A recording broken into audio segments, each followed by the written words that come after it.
Welcome to Happily Ever After is just the beginning. Keeping your relationship not just together, but happy, and we mean truly happy, is part art and part science. You've come to the right place. Here's your host, Leslie Dories. Fear. For me, it's a really powerful word, and it's a really powerful emotion. I actually tell people that it may even be more powerful than love. Fear keeps us alive, but it also can keep us from thriving. It can keep us stuck in jobs, habits, and relationships that really aren't very good for us. But changing these things really require more than just a desire to change them, or even just like white-knuckling willpower. It takes confronting your fear. Because, let's face it, fear of the unknown is often stronger than the pain of staying wherever it is you are. So today I'm joined by marriage and family therapist and life coach John Kim to explore ways that you can move through the fear that is preventing you from the life and the love you really desire. So, John, thank you so much for being on the show and talking about this really important topic. Yeah, thank you for having me. I think it's a very important topic, and I think it's something that everyone can relate to. I think that fear can really get in our way sometimes. And in your recent article, 6 Ways to Conquer Fear and Take Back Your Life, you talk about the role that fear plays in the type of life that somebody can have. Can you elaborate a little bit on that? Yeah, I think that fear is the greatest wall that will block your potential. And I think, there's different types of fear, there's different levels of fear, but the deeper fear, the fear, fear of rejection, fear of loving hard, fear of failure, like all these deep-rooted fears, we pull from them whether we are, aware or not, and it limits us and it stops us from, shooting for the stars. Yeah, and it's really important because, for a long time, I actually own the domain name, and my website was actually A Fearless Marriage, because there's so much about relationships that are scary. And I actually had a client years ago who basically said to me that all she wanted was a guarantee that her husband was never going to hurt her. And I said, okay, we're done. Yeah. Because they said, that's going to happen. You can't live life. As Dr. Phil says, you can't live life with sweaty palms. You can't have the love that everybody says they want or the life that everybody says they want without tackling that fear. Yeah, and I think the other part of it is when you are afraid, there's a subtle fight or flight going on, and people are protecting themselves. And by doing that, you are creating a veneer, and you're not bringing an honest, authentic you to the table. So, like, the more afraid people are, the more they're distancing themselves. Does that make sense? Well, exactly, because I think you said, this fear of rejection, and I hear it all the time when I talk to couples about having hard conversations. People say they want to avoid conflict. When things are good, they don't want to rock the boat. They're afraid of upsetting their partner, or they're afraid their partner isn't going to like what they say. It's fear, fear, fear, fear, fear, fear, fear. Yeah. And it's like, I can't be my authentic self. I can't be honest about what I want or what I need because my partner won't like it. And then you're talking about that, then you can't possibly have the kind of relationship if you're not authentic. Right. In your article, you write, your number one recommendation to overcoming somebody's fear is to commit to the change. So, okay, so how is this different than just wanting to change? What do you mean by committing to the change? The execution piece, I think a lot of people have revelations. I think a lot of people have ideas, and they read self-help books, and they get very excited. They go to seminars, they do programs, but they don't. I think all that is half of the coin of growth. I think the other half is actually executing, and by that I mean practicing it in your daily life. So getting rid of fear isn't a light switch. It's going to be something that you have to work on. Just like we were just talking about CrossFit earlier. Just like the amount of work it takes to transform your body. Approach it like a practice daily. Okay, so it's sort of not just having the desire, it's also sort of having a plan? Yes, having a plan, and actually what does it look like to overcome, a fear? Like, what does it look like not in your head, but in action? So you have to take the next step. It isn't just saying, I want to lose 10 pounds or I want my relationship to be better. I actually have to go a little bit further than that and design what it looks like or what I think it's going to look like. Absolutely. I think one example of this would be like if you're afraid to like really show yourself with people. An exercise could be for one day or 1 week, pick a few people that you trust and see if you could push that that meter and really show yourself. Or if you're afraid to get into a relationship, setting up yourself for an experience where you realize that it's not as scary as you thought. And I think that's where the shift is. I think that's where experience, there's nothing more convincing than experience, so actively setting yourself up to conquer that fear in action, not just thinking about it and dreaming about it and all that stuff. So that's interesting because you actually talk about, in the article, you actually have a couple of ways that I think are really good about how people can challenge their fear. And one of them you talk about the worst case scenario, and you also talk about reframing the situation. So can you kind of give us a little bit about what each one of those is like? Because I know one of the things it's like, I can stop myself from doing something because I have this horror fantasy, it's like something really awful is going to happen. I think we become very afraid because fear is a shadow that we cast by our own hand, meaning because we never do, the action piece or set us up for experience to really explore that fear, we blow it up in our heads. It's like, it's like when I was like 12 and I saw the movie Psycho for the first time, I remember like how terrifying that was, and I didn't shower, for weeks. And so, I think that movie was responsible for a lot of poor hygiene for a while. Exactly. And so, and if I watch it now as a 43-year-old, it's not going to have the same effect on me as it did when I was 12. But if I don't watch it and I think about that movie, I'm seeing it through the eyes of that terrified 12-year-old, and I'm holding on to that image instead of playing it now and realizing, it's actually not as scary as I thought. So the experience of watching that movie now will minimize or dissolve some of my fear. As opposed to if I never watch it, then I'm always going to have the fear in my head because it's imprinted. And I think that happens in relationships when people get hurt or, whatever happened in their story in the past, it's blown up to a lot bigger than it actually is. And if you were actually to lean into that fear or to experience it again, it's not as terrifying. So that's why I'm saying play out your fear. Like actually imagine the worst case scenario. And if you really play it out honestly, you'll probably see that it's not that scary, or it's not as scary as you think it is, that you've created in your head. Yeah, and it's really interesting because going back to this thing about, I want to share with my partner maybe something about the relationship that's not working for me. And I'm afraid to do it because I think my partner's going to get really angry. And I'll actually ask my clients, it's like, well, is that the way your partner normally reacts to life? And they'll say, well, no. So it's, why do you think they're going to react to you this way? And they look at me like, well, I don't know, but I'm afraid it'll happen. Right. So or one of the things that I hear all the time is, well, I'm afraid, my partner will be disappointed. And so my answer is, okay, and the problem with that is what? Right. And I say play it out. And what if they are disappointed, Mm-hmm. So like, what if that fear comes true? And then I think when they're able to see that and they get comfortable with that, then they become less afraid. So is this a little bit about what you mean by reframing the situation too?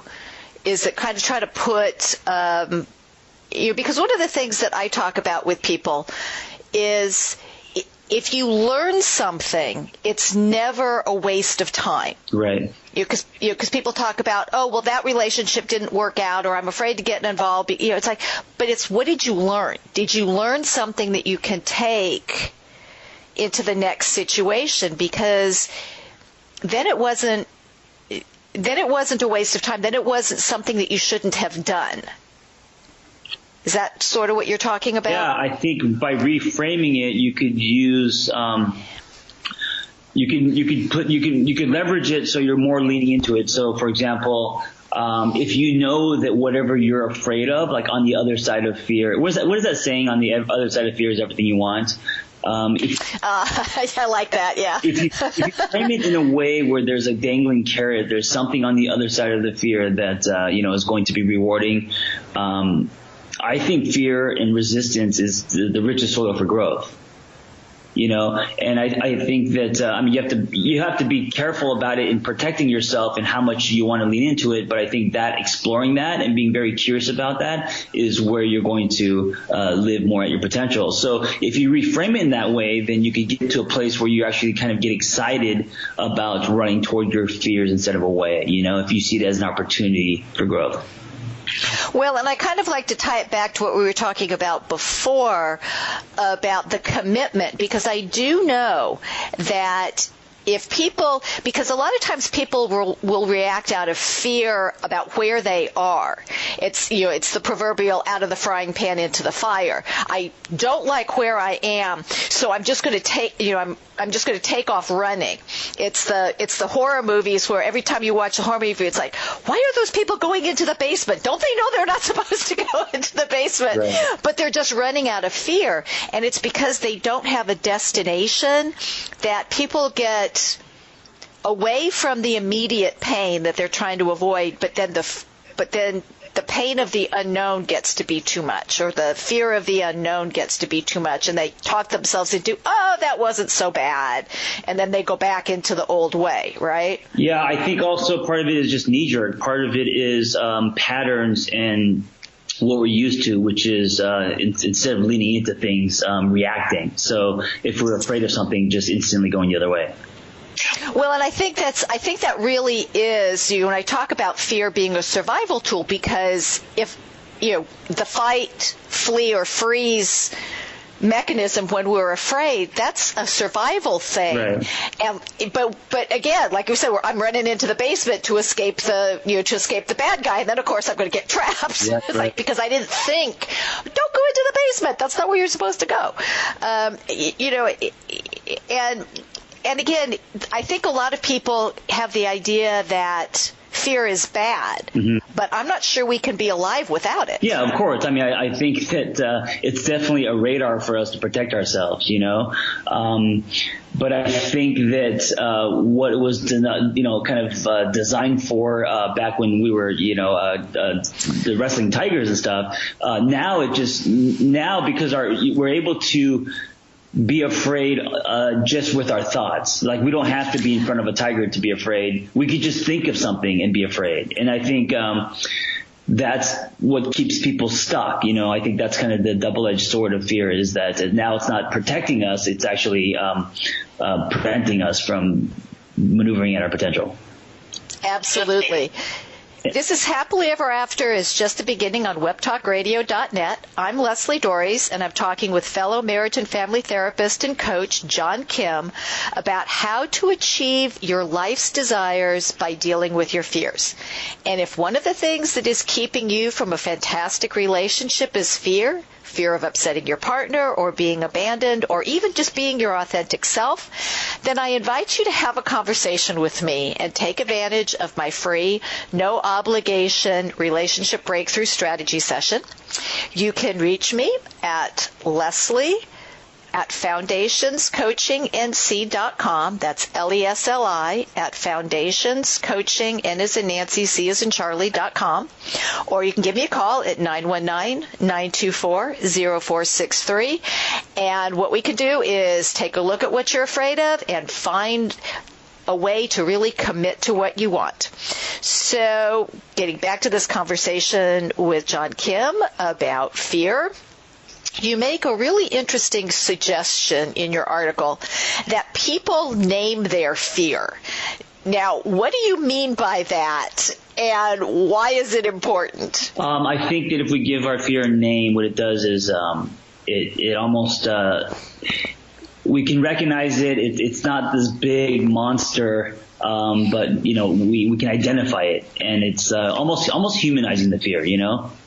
Because you actually suggest not giving it a name like anxiety or or fear. You actually like George or Sam or Susie. I mean, you actually are talking about giving it an actual There's something name. about giving it a name where you almost friend it, There's something about giving it a name. It's like with our pets. Suddenly you see it as not this, you just don't see fear as a monster, but you see it as a thing that's kind of with you and by you that you want to eventually, conquer. And it's simple, and it just makes it less intimidating. And and one of the things that I also suggest is not just to give it a name, but to describe it. What does it look like? How big is it? What color is it? Sure. Yeah. What's its personality?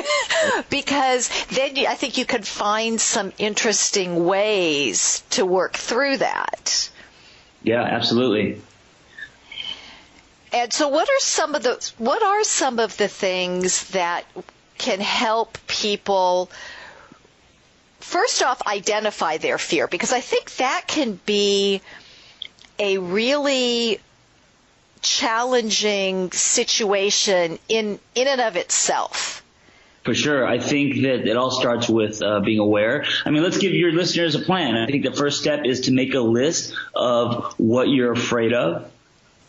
And then from there, how that plays out in your life. So, for example, if you're afraid of getting into a serious relationship because of the past or whatever reason, then how does that play into your life? Well, that prevents you from, dating or getting into relationships. So you can kind of see the result of that fear and how it plays into your life. And I think that's what's important. I think that's what people need to see. So they're not just thinking, oh, I'm afraid of this and whatever, but they're saying me being afraid of this affects me directly this way. Mm-hmm. Okay. A silly one would be like, okay, if you're afraid of sharks, that's going to prevent you from learning to surf, or, and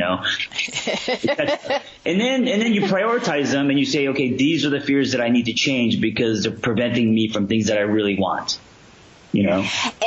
And I have an interesting, and I can't remember where I heard this, but it's the 5 why questions. So it's, why are you afraid? And somebody will say, because I don't want to be hurt. Right. And then the next question is, well, why is that such a bad thing? And you keep going down that if you ask yourself why 5 times, by the time you get to that last answer, that's usually what you're really afraid of. I'm afraid of being rejected. I'm afraid of not being loved. I'm afraid of failure. And then you can address it. Yeah, that's the whole peeling the onion thing. And, playing things out and asking a lot of whys, figuring out where it stems from. And then, playing out the worst case scenario and then being aware that it's not that scary. Well, I tell people that if I make it through the day and I'm breathing, it's been a good day. Yeah. Because things may not have gone exactly as I wanted them to, but then it's reframing and say, okay, well, what can I learn from this? And you've got a couple of other points in your article. Your last 2 points, which I just love. One is just do it, which we all, I don't know if Nike's going to get mad at us. And then the other one is raise the stakes. And both of those focus on the intention behind making a change. And so why are those 2 things, which I'd love you to go into a little bit of detail about what they are, but why are they so important when fear shows up on the horizon? I think so. This idea is to get leverage. I think you got to make it bigger than you. Okay. And when I say raise the stakes, know that whatever your contribution to the world is, that by overcoming the fear, it's not just you're going to benefit from it, but it's something. Your gifts and stuff are going to help other people. It's gonna whatever your purpose is, whatever you're trying to create in the universe, the fear is preventing other people from enjoying your gifts.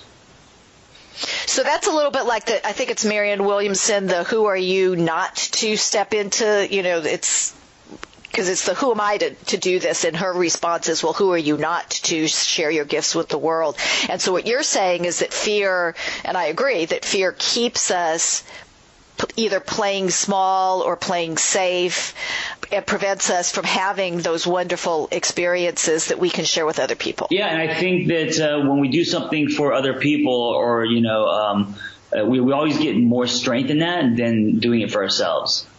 When we want to do something for ourselves, we just like put it on the back burner or whatever. But if we're doing it for our wife or our children or the world or, our followers or whatever, then we have more drive because we're not making it about us, and there's a lot of power there.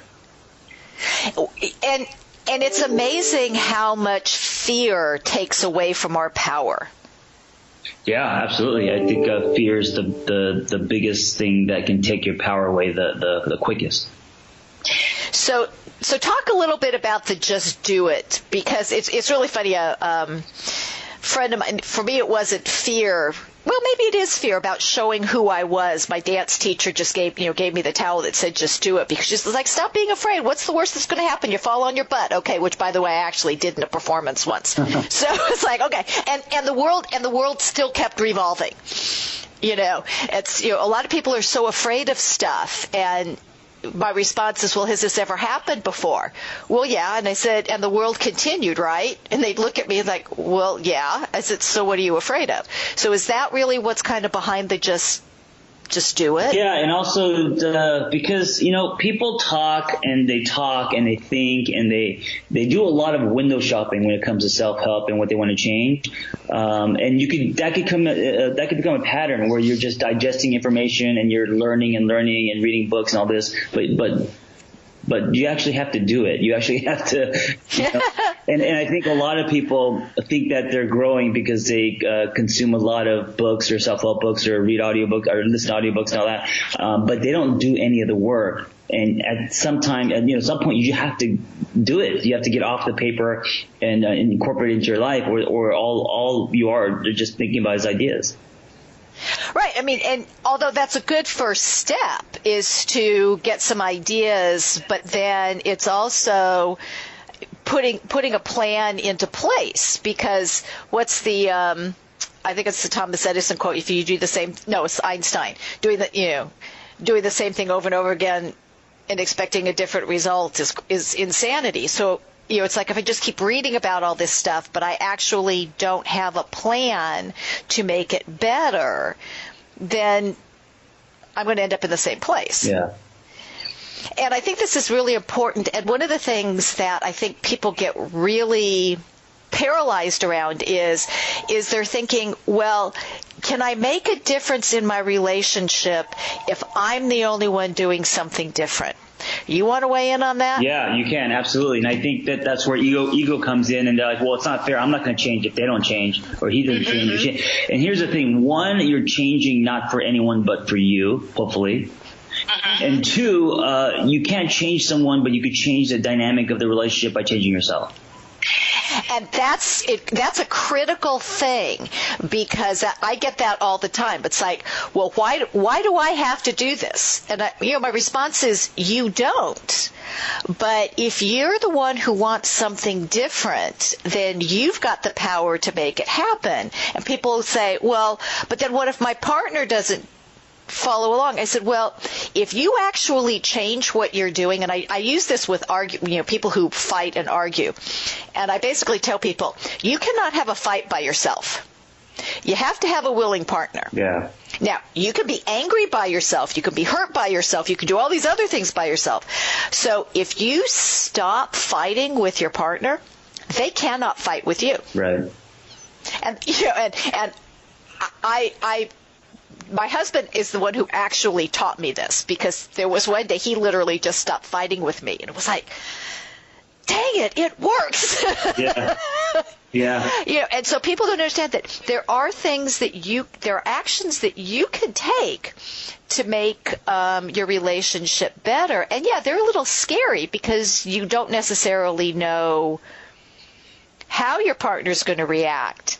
But I think the focus goes back to being intentional and having a plan for yourself, like we were talking about in the beginning, and you work your own plan. Yeah, and also you're setting an example, and when they see the change and growth in you, that will inspire them to change. Like, when it comes to fitness, if you tell someone to get into the gym, they're probably not going to do it. But if you go and change your body or meet your fitness goals and they see it, that's going to be the biggest motivation for them to do it. It's not going to be because you're telling them to do something or to eat different or to, Right. And a lot of this, though, is going back to making the commitment, because change is scary, because we can't predict the future. But again, it's worrying about it doesn't change anything either. It's like, yeah. And that's what I think a lot of people are afraid of. Well, if I do this, I don't know what the outcome is. Well, and I think that's where you have to not focus on outcomes. Mm-hmm. I think just in general, in life in general, I think if we focus on outcomes, we're creating a cliff, and then we're going to fall off that cliff, and then we're going to, judge the outcome, maybe get discouraged, internalize it, and then we're not going to pursue it anymore. And for something like fear, it's not a one-time thing. It's not like you try to dissolve it once, and if it doesn't work, you're like, oh well. You got to thread it into your life. It's a process, And I think one of the things that can help people overcome fear is, it's one of those things we talk about breaking it down into smaller steps. Yeah. So if we're talking about getting healthy, or we're talking about losing weight, you don't say I've got to lose 100 pounds. Right. Say, either let me just focus on losing 5 pounds, or let me just focus on increasing my activity level, or something that I can be successful at. Because I think that goes back to when we have successes, it helps us go, oh, I can accomplish this. It's not so scary. But if I'm looking at this big, huge thing, like, I have to turn my relationship around completely. It's like, no, just start with something as simple as, giving each other a hug in the morning. It's just like, or just for this week, I'm going to do this one thing, and then see what happens. Yeah. I think that's with anything. It doesn't matter if you're trying to conquer a fear, or you're building a company or a marriage. It's all about the small steps, one day at a time. So hopefully this will help people focus, and I would pick one thing to tackle at a time. It gets too overwhelming if we try to change our life completely. But I think that when we have a series of successes, that gives us the confidence. It's public speaking is apparently one of the fears that's, people fear public speaking greater than they fear dying, which is crazy, but okay. But so get it under your belt, go speak once or twice. And then when you get confident at it, I didn't die from doing this. Yeah. It's the revelation from the experience that will help you dissolve the fear. Right. So, John, where can people find out more about how to handle their fear, how to address their fear, how to have a better relationship, more fulfilling life from your perspective? Yeah, I have a company called Shift.us. It's SHFT, no I, because we're trying to take the I out of self-help. .us, not .com, and we help people conquer fears, build everything through tribes. So you jump into a tribe of 12 to 20 people. It's led by a life coach or therapist, and it's just we're changing the way we change. So it's a new way of changing that seems to be super popular and super affordable.